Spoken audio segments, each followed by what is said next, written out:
آج میں آپ سب کے سامنے NYO کے بہاف پہ جو پاک چائنا اکنامک کوریڈور پہ ایک ریسرچ ہم نے کی ہے گورنمنٹ ڈیٹا سے، اس پہ تھوڑی سی بریفنگ دینا چاہوں گا تاکہ ساتھیوں کو اندازہ ہو کہ ہمارے ساتھ جو آلٹرنیٹ روٹ میں ایکچولی کیا جا رہا ہے۔ سکندر خان،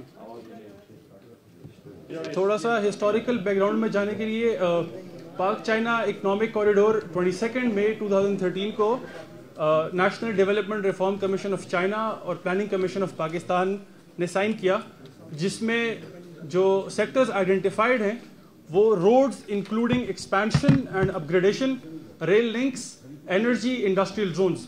میں اپنی پریزنٹیشن ان میں 3 چیزوں پہ فوکس کروں گا۔ انرجی کو، چونکہ وہ آلٹرنیٹ روٹ سے زیادہ ریلیٹڈ نہیں ہے، انرجی کو اسکپ کر کے میں باقی تینوں پہ ڈسکس کروں گا۔ روڈز، سینٹ میں جنوری 2015 میں جو پریزنٹیشن دی گئی ہے اس کے حساب سے اگر آپ دیکھ لیں، روڈ کے $5.9 بلین ہیں اور ریل کے $3.69 بلین، جو کہ 45 کا ٹوٹل ہمیں بتایا جاتا ہے اس میں سے اسپینڈ ہوں گے۔ اب انیشلی جو سب سے پہلی پریزنٹیشن دی گئی تھی اس میں آپ دیکھ سکتے ہیں کہ جو کوریڈور 4 ہے وہ کوہاٹ کے ایریا سے گزرتے ہوئے ڈی خان، جوب، کوٹا اور کرتے کرتے گوادر آ رہی ہے۔ اس میں 2-3 اور بھی روٹ سجیسٹ کیے گئے تھے جن کی فیزیبلٹی اسٹڈی کیوں نہیں ہوئی ہمیں اس چیز کی سمجھ نہیں آتی۔ اب جو نیشنل ہائی وے اتھارٹی کے چیئرمین صاحب نے جو سینٹ میں پریزنٹیشن دی ہے اس کے مطابق آپ کو نظر آئے گا کہ PCEC جو ہے، Pak China economic corridor in the colour pink, is starting from Gilgit and going all the way to Havelian, پھر فتح جنگ کرتے کرتے دریا خان، اور دریا خان سے پھر کرتے ہوئے انٹر کرتا ہے بلوچستان میں خوزدار کے تھرو گوادر جا رہا ہے۔ اب اس کو یہ کہتے ہیں کہ یہ لانگ ٹرم پلان ہوگا۔ شارٹ ٹرم پہ ہم لوگ جو ایگزسٹنگ ہمارے موٹر ویز ہیں یا ایکسپریس ویز ہیں ان کو یوز کریں گے، تو وہ لانگ ٹرم اور شارٹ ٹرم پہ بھی میں ذرا فوکس کروں گا۔ شارٹ ٹرم کے لیے انہوں نے کہا ہے کہ ہم جو ہمارا M1 ہے یا M2 ہے، اور پھر لاہور سے ملتان کو ایک موٹر وے ہے، اور پھر فیصل آباد سے ملتان اور ملتان سے سکھر، سکھر سے کراچی، اور جو کوسٹل ہائی وے یہ ہم شارٹ ٹرم پہ یوز کریں گے۔ اب شارٹ ٹرم کی ڈیفینیشن انہوں نے نہیں کی، لیکن گورنمنٹ ڈیٹا سے ہمیں معلوم ہوتا ہے کہ وہ شارٹ ٹرم کا مطلب ان کا کیا ہے۔ Next slide please. Transport sector report میں ہم دیکھ رہے ہیں کہ جو انہوں نے پرائیورٹی پہ رکھا ہے، پرائیورٹی کی definition is by and of 2018۔ اس میں اگر آپ غور کریں تو مانسیرا حویلیاں، حویلیاں ہری پور، ہری پور اسلام آباد، پھر فیصل آباد ملتان، لاہور ملتان، ملتان سکھر، سکھر حیدرآباد، حیدرآباد کراچی، یہ سارے ایکسپریس ویز ہیں۔ اور باقی روڈز کو آپ دیکھیں تو گریڈ 2 ہے یا گریڈ 3 ہے، اور اس میں سے پرائیورٹی بیسس پہ فنڈز موسٹلی انہی کو الوکیٹ کیے گئے ہیں۔ جو گراف آپ دیکھ رہے ہیں یہ $100 ملین کے اس پہ ہے، میجرمنٹ پہ ہے، اور یہ ہمیں نظر آ رہا ہے کہ 56.4 جو ہے اس کا amount is being spent on the initial upgradation of existing roads which is $5.6 billion. اس کے بعد جو 2020 میں انہوں نے کہا ہے کہ 2020 میں ہم M14 کی کنسٹرکشن کریں گے، لاہور ملتان کی کریں گے۔ کہیں پر آپ کو اس میں نہ کوئٹہ کا نظر آئے گا نہ جوب نظر آئے گا 2030 تک، اور یہ ٹرانسپورٹ سیکٹر رپورٹ ہے، یہ ہمارا کوئی اپنا ڈاکومنٹ نہیں ہے۔ Next please. اچھا، مونوگرافک اسٹڈی جو ہوئی ہے اس کی، یہ بھی ٹرانسپورٹ پلاننگ کی ہے۔ وہ کہتے ہیں کہ کاشگر، اسلام آباد، Lahore, Sukkur, Karachi, Gwadar as agreed by China and Pakistan, اور پھر کامنٹس میں آگے لکھتے ہیں کہ آفٹر گوادر وائی خوزدار میں بی ایڈڈ۔ تو تشویش کی یہ بات ہے کہ ہمارے فاضل منسٹر صاحب کہتے ہیں کہ کوئی روٹ چینج نہیں ہوا، تو اگر روٹ چینج نہیں ہوا تو یہ فنڈز کہاں ایلوکیٹ ہو رہے ہیں۔ Next please. اچھا، یہ ایک اور پریزنٹیشن جو سینٹ کو دی گئی ہے اس میں آپ دیکھ سکتے ہیں کہ Multan to Sukkur is already approved, اور اس کے بعد Thakot to Havelian is already approved. ان کی فیزیبلٹی بھی ہو چکی ہے، ان کی اپروول بھی ہو چکے ہیں۔ باقی روٹس کا نہ نام ہے، نہ اس کی کوئی فیزیبلٹی ہے، نہ یہ بتایا جا رہا ہے کہ فنڈز ہیں یا کچھ۔ آگے پلیز۔ اچھا، ریلویز پہ آتے ہیں۔ اس وقت ملک میں ایگزسٹنگ جو ریلوے اسٹرکچر ہے آپ کے سامنے نظر آ رہا ہے، اس میں جو 2 امپورٹنٹ ہمیں نظر آ رہے ہیں، ML1 ہے اور ML2 ہے، جو کہ more functional as compare to ML3۔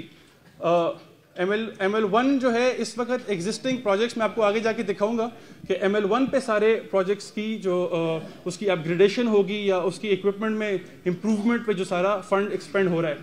Next slide please. ہاں، اس میں انہوں نے جو پروپوز کیا ہے لنک 3، لنک 2 اور لنک 1 سے یہ ریل گزاریں گے خنجراب، حویلیاں، پھر جوب کو کنیکٹ کریں کوئٹہ اور ڈی خان کو کنیکٹ کریں گے اور پھر کوئٹہ سے گوادر کنیکٹ کریں گے. لیکن آپ کو میں بتاؤں کہ اس کو بھی نہ کوئی فنڈ ایلوکیٹ کیا ہے نہ کوئی فیزیبلٹی اسٹڈی ہے, یہ صرف ہوا میں باتیں. Next, transport sector report on rails. اس میں اگر آپ غور کریں ML1 پہ scheme for rolling stock increase پہ پیسے لگ رہے ہیں, ٹریک رینیول پہ لگ رہے ہیں. یاد رہے کہ ML1 وہ روٹ ہے جو پشاور سے لاہور اور لاہور سے کراچی جاتا ہے, تو اس پہ 27.5 of the figure that is $2.75 billion are spent on the already upgradation of available railway routes. تو سوال یہ ہے کہ کیا ہم صرف ویسٹ ایسٹ کی طرف ایگزسٹنگ اسٹرکچر کو امپروو کریں گے کہ ویسٹ میں بھی کوئی انفراسٹرکچر لے کے آئیں گے. Next slide please. اچھا, انڈسٹریز میں انہوں نے ایک فیزیبلٹی اسٹڈی کی ہے انڈسٹریز کے بیسس پہ. اس میں کچھ انڈسٹریز میں نیکسٹ سلائڈ میں پلیز, انڈسٹریز اگر آپ کو نظر آ رہے ہیں تو majority of the industries are being set up in Punjab, which is very unfortunate. I agree, Punjab کی پاپولیشن بہت زیادہ ہے اور انڈسٹریز لگانا, تو we not asking for taking their share away, we just asking for our share. Next slide please. کچھ ہماری observations جو ہیں NYO کی جو ریسرچ کمیٹی کی ہے اس کے اینڈ پہ, وہ یہ ہے کہ government says the original route is intact. So if it is so, then when are they going to make that route public? اور اس میں ایک چیز اور ایڈ کروں کہ جو پلاننگ کمیشن کے امپلائیز ہیں وہ officially from the official accounts they are releasing a new route that is being called the corridor of opportunity and that passes through Lahore and it is being endorsed by their official accounts. Planning commission کے official account سے. تو اگر ہمارے minister صاحب کو اپنے control نہیں ہے تو ہم اس کو سمجھ سکتے ہیں, شاید ایسا ہو, لیکن ڈاکومنٹس میں جو نظر آ رہا ہے جو فنڈز ایلوکیٹ ہوئے تو اس سے کچھ اور ہی ہمیں آئیڈیا ہوتا ہے. اچھا, نیکسٹ جو ہماری واپس please, what amount of fund are planned for the original route, what is the time period of the project delivery, یہ کسی قسم کی information is not being made public. What are exactly those economic zones which are planned as part of the original corridor project? Then Planning Commission seems to be investing $45 billion on the route, which is supposed to be interim. This includes spending on roads and as well as early harvest projects. And then why is the interim arrangement referred to as the corridor of opportunity by the government officials? And why are the existing railway networks, ML1, that is Peshawar, Lahore, Karachi, given major portion of funds? ایک اور observation ہمارے senator داؤد صاحب نے invitation دی تھی کہ as an observer آپ attend کریں senate کی میٹنگ, تو اس میں نے ایک آبزرویشن یہ کی تھی کہ the standing committee on communications, committee on finance have been asking the government since January 2014 why interim arrangement is being planned. No satisfactory response, even the same day by the honorable chairman of the NHA was not being received yet. And then another thing that we observed is Gwadar is a project of the people of Balochistan. They're also the people of this country. And then why is not Balochistan being the one to benefit the most from it? Why does the route not pass through its major cities, including its capital in Quetta? Thank you so much.